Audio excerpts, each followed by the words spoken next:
Alright, I'm Keith, and sitting to my right over here, if you remember the late 1990s, you may remember the amazing Jiz M Fecal-Matter of Testicle Bomb. Bomb started in 1995.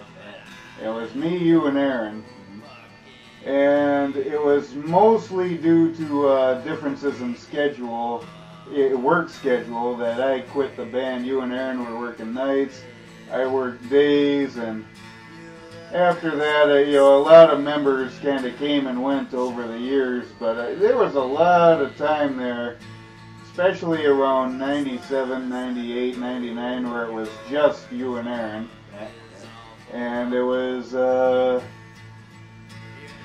wasn't it around the time you were recording Drug Fest 84 that you were doing the acoustic shit, or was it before that?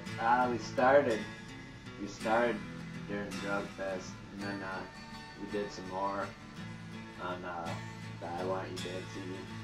And, well, tell us where the idea came from for Testicle Bomb to go acoustic. Was it just out of necessity, being the two of you, or was it just the style of music you felt like doing, or? I was always, I was listening to a lot of Bob Dylan at the time, a lot of, back acoustic stuff, a lot of G.G. Allen acoustic stuff, and I just think there's something about the acoustic guitar and the words, with emotion. You don't always need everything. I just really like the way it sounds. So yeah, we get fucked up and we make acoustic songs. And I like it. And of course with Slop Bucket, Bob Dylan, John Denver, and G.G. Allen were, my biggest influences anyway. I guess, well, Nick, he just listens to country all the time, but if it hadn't been for that G.G. Allen country album, I probably would have never really gave that genre a chance, let alone actually doing it. And yeah, with us, when it came to playing it, me, Nick, and Bill were going to start a punk band, and once again, schedule differences, or work schedule differences, that made it impossible. And I just, I had been listening to that G.G. Allen, Carnival of Excess, and Johnny Cash, and next thing you know, I had these lyrics I wrote, intending them for the punk band, and it's like, well, if Johnny Cash was alive, I bet he'd really dig these lyrics. And since we weren't doing the punk thing anyway, I said to Bill and Nick, I was like, well, I want to find somebody who plays acoustic and just do these songs just so I'm doing something until we can get this punk band going. And Nick is like, oh, I've been wanting to do that kind of music for a long time. If you need a guitar player, blah, blah, blah. And, that was last summer. Now it's winter. And what originally was supposed to be a side project is now our main. Last night, me and Nick were having band practice, and we were discussing the possibility of doing a cover of either Beer Run or Spinnaroos, both, big crowd pleasers with Testicle Bomb. And I Want You Dead, of course, had the acoustic version of Beer Run at the end of the song 6-6 Rape, which is an extremely creepy tune. And Beer Run. Everybody always liked Beer Run, because who didn't relate to Beer Run? I mean, you drink. People don't always want to see you when you drink.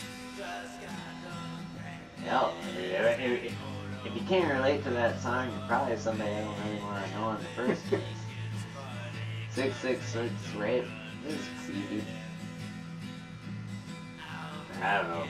That's what what the lead, how it was, and that was a creepy song that he did. But Spinnaroos is this kind of party version.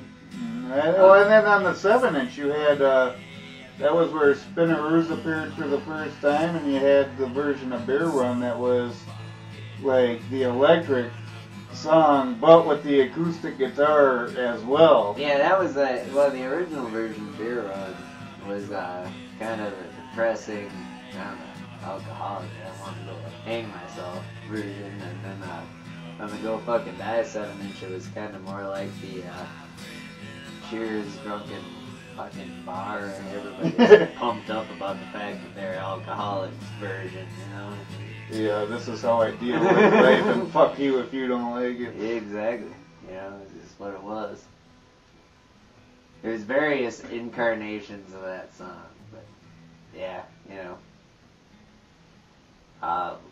We had the it was a lower tuning in How Long You Dead, which made it seem creepier, I think. The Go Fucking Die version was just it's almost like the happy version. But you know, happy if you can relate it. If you couldn't relate it, still think it was like fucking drunk. And it was still depressing, you know, just how you look at it, I guess. And then the acoustic version I always really liked. Anything else you wanted to mention about your acoustic period, or? I don't know. I think I don't know. I guess at the time it was just something I really wanted to do, and Aaron was into the idea, you know, and we did it, you know. And I don't know if it was good or a lot of the time, but you know, I was really like that. I like that sound, and yeah, I just think there's something about it. You know, it's simple music with words. It sounds good. You know, maybe we didn't say everything anyone wanted to hear, but I like that raw sound. You know, you start putting too much shit in.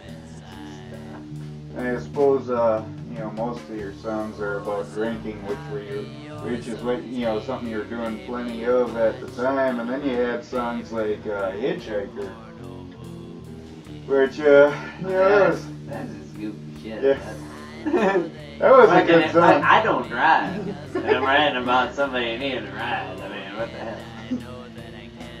I don't know, it was just, well, especially back then, it was, you know, that was, what the hell was that?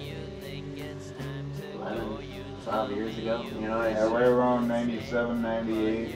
It's, back then, you know, Aaron would just come up with you know, he'd get a riff going, and I'd feel a groove, and it was just stream of conscious as far as what I'd write, and I guess that was what the fuck I came up with that day. I don't know. I don't know where I mean, as far as Hitchhiker and Theme for a New Love come from, I don't know where the hell either of them fucking songs came from, you know? Beer Run was a lot more thought out, you know, that was something that we felt and did. Yeah, Hitchhiker and Theme for a New Love, you know, good songs. I didn't know what I was talking about half the time. Now you even look at the electric song, like the jerk. I mean, what the hell is that about? I don't know. Masturbating, yeah. That is. But the craziest fucking masturbating song ever. I don't know. No, the craziest masturbating song was Turd Crawler, which I did a drawing to go along with it, which was the drawing of a guy crawling out of a toilet wearing a gas mask. Yeah, I don't know. It was just, yes, it was what it was. I did like that sound, though. On my 21st birthday, we actually recorded a bunch of acoustic stuff in the basement. And I don't even know what the hell happened to the tape. But You probably got it. I had that tape. It was like the 4-track tape? no, it was like it was actually mixed down and everything. But it was like one of them great tapes. That I think it just said #1 and permanent marker on the side. Yeah, we had. There should have been 5 of them all together.